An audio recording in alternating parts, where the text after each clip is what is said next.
Posto pubblico a tempo pieno, 36 ore settimanali e a tempo indeterminato, per uno stipendio netto tra i 1.400 e i 1.500 euro al mese, assunzione immediata una volta formata la graduatoria.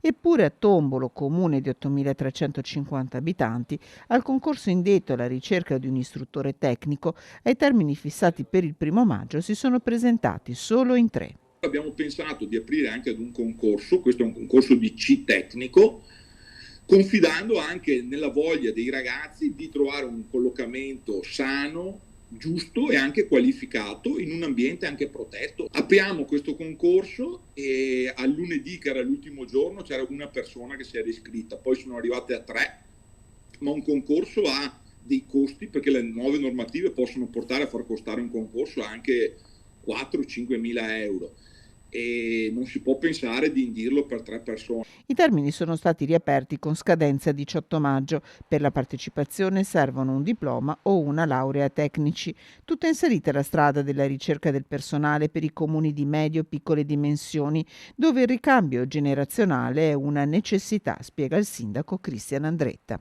I concorsi sono stati bloccati per tantissimi anni, sono stati riaperti nel 2016-2017 e hanno creato un vuoto generazionale. Di fatto mancano i dipendenti dai 35 ai 46-47 anni e la maggior parte dei dipendenti ha dai 48-49 in su e di conseguenza va a esaurimento.